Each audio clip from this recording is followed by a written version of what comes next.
हर एक व्यक्ति का जीवन दुख, परेशानी और संघर्ष से घिरा हुआ है।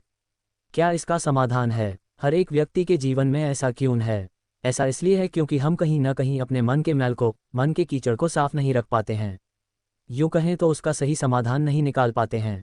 खैर चलिए मैं आपको एक कहानी सुनाता हूँ, शायद आपको इस कहानी से इस सवाल का हल मिल जाए। विषय सूची। गरीब किसान जिम्मेदारी से परेशान होकर किया परिवार का किया त्याग प्रथम अध्याय। किसान और गौतम बुद्ध का मिलाप द्वितीय अध्याय। किसान के मन का कीचड़ से मुक्ति अंतिम अध्याय। मन का कीचड़ कहानी से हमने क्या सीखा? गरीब किसान जिम्मेदारी से परेशान होकर किया परिवार का किया त्याग प्रथम अध्याय। महात्मा गौतम बुद्ध के समय की बात है। एक गांव में एक किसान अपनी पत्नी और 2 बच्चों के साथ रहता था। वह किसान बहुत ही ज्यादा परेशान रहता था।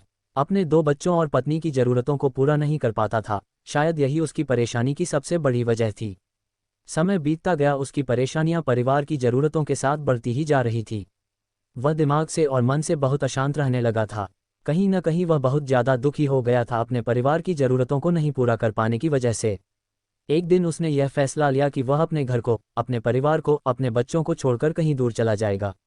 अंततः वह मनहूस दिन और काली रात आ गई जिस दिन वह अपने परिवार को, अपने बच्चों को, अपनी पत्नी को छोड़कर घर से कहीं दूर चला गया। किसान और गौतम बुद्ध का मिलाप द्वितीय अध्याय। वह किसान चलता ही गया, चलता ही गया। रात से सुबह हो गई, सुबह से फिर दोपहर, दोपहर से शाम, शाम से फिर रात, फिर सुबह हो गई। उस किसान की मन की पीड़ा इतनी ज्यादा थी कि उसके पैरों के छाले और पैरों से बह रहे खून के आगे फीके पड़ गए थे। ना भूख की चिंता, ना प्यास की चाह, बस चलता ही गया, चलता ही गया। आखिरकार जंगल में चलते चलते उसका शरीर इतना ज्यादा थक गया कि वह एक नदी के किनारे जाकर वह गिर पड़ा। कुछ घंटों बाद उस किसान को होश आया। वह बेचारा इतना ज्यादा प्यासा था कि तुरंत वह नदी के पास गया। जैसे ही वह पानी पीने के लिए हाथ पानी में डाला, उसे सामने नदी के उस पार कुछ लोगों का झुंड दिखाई दिया। उसने ध्यान से देखा तो उसे एक वृक्ष के नीचे महात्मा गौतम बुद्ध बैठे हुए नजर आए। वह तुरंत दौड़ के उनके पास गया और उनके पैर पर गिरकर बोला कि हे महात्मा, हे भगवान गौतम बुद्ध, मुझे अपनी शरण में ले लीजिए, मुझे अपना शिष्य बना लीजिए। महात्मा गौतम बुद्ध के शरण में आया हुआ कोई भी व्यक्ति खाली हाथ वापस नहीं जाता। ये किसान तो केवल उनका शिष्य बनना चाहता था। महात्मा गौतम बुद्ध जी ने उसकी मनोदशा को देखते हुए उसे अपना शिष्य बना लिए। किसान के मन का कीचड़ से मुक्ति अंतिम अध्याय। महात्मा गौतम बुद्ध और उनके शिष्य वहां पर केवल विश्राम कर रहे थे। उनका विश्राम भी पूरा हो चुका था। वह किसान भी अब महात्मा गौतम बुद्ध जी का शिष्य बन चुका था। अब समय हो चला था आगे की यात्रा को पूरा करने की। गौतम बुद्ध और उनके शिष्य आगे बढ़ते चले गए। कुछ दूर निकल जाने के बाद गौतम बुद्ध जी को बहुत जोर की प्यास लगी। उन्होंने अपने इस नए शिष्य अर्थात किसान से बोला कि प्रिय शिष्य, जाओ, पास में एक सरोवर है, वहां से मेरे लिए पानी लेकर आओ। किसान बोला, जो आज्ञा भगवान। किसान सरोवर की तरफ चल दिया। सरोवर के पास जैसे ही किसान पहुंचा, उसने देखा कि उस सरोवर में बहुत सारे जानवर उछल-कूद कर रहे हैं। वे सारे जीव जंतु किसान को देखते ही तुरंत वहां से भाग गए। किसान बहुत ही खुश हुआ और उस सरोवर की तरफ चल दिया पानी लेने के लिए। परंतु जैसे ही किसान सरोवर के पानी के तरफ हाथ बढ़ाया, उसने देखा कि पानी बहुत ही ज्यादा गंदा था। किसान निराश होकर वापस गौतम बुद्ध जी के पास आ गया। गौतम बुद्ध जी ने उससे पूछा, पानी कहाँ है?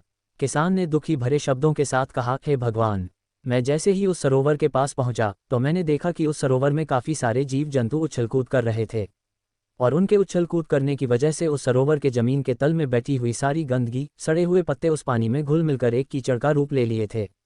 यही कारण है कि मैं वह पानी लेकर नहीं आया, क्योंकि वह पानी पानी नहीं कीचड़ हो चुका था।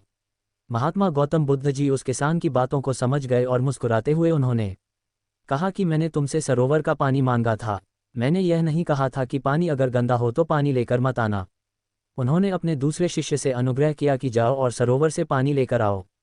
उनका दूसरा शिष्य निकल पड़ा पानी को लाने के लिए और कुछ देर पश्चात वह पानी लेकर वापस आ गया। आश्चर्य की बात तो ये थी कि दूसरे शिष्य द्वारा लाया हुआ पानी बिल्कुल साफ था। और उससे भी बड़ी असमंजस की बात यह थी कि सारे के सारे शिष्य बड़े ही आश्चर्यचकित हो गए कि यह करिश्मा कैसे हो सकता है, क्योंकि पहले शिष्य ने तो ये बताया था कि पानी कीचड़ हो गया था। महात्मा गौतम बुद्ध जी ने सारे शिष्यों को ये बताया कि जब सारे जीव जंतु उस पानी में उछलकूद कर रहे थे, तब उस दौरान उस सरोवर के पानी के तल में बैठी हुई सारी गंदगी, सड़े गले हुए पत्ते सब घुल मिलकर कीचड़ रूपी पानी का रूप ले लिए थे।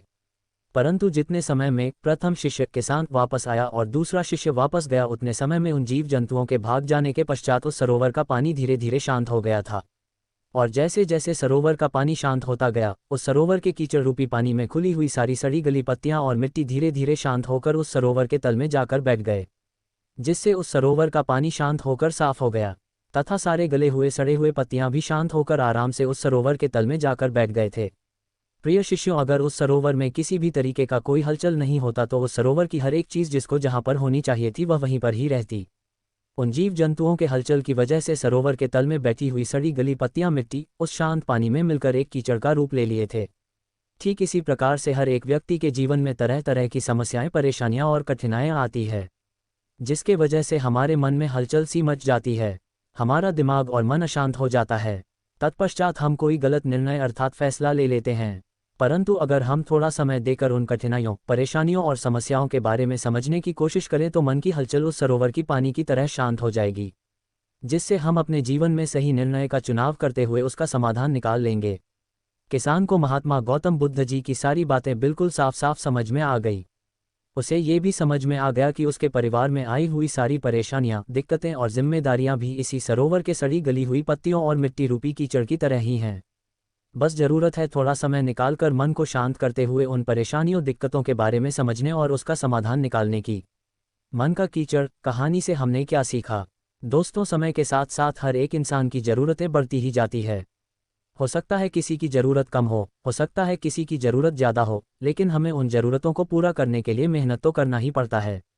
हाँ, यह ज़रूर है कि मेहनत करते वक्त हमें बहुत सारे कठिनाइयों और समस्याओं का सामना करना पड़ता है। इसी वजह से बहुत बार हमारा मन अशांत हो जाता है, निराश हो जाता है, दिल दिमाग में एक अजीब सी हलचल होने लगती है, जिसके वजह से हम गलत फैसला ले लेते हैं।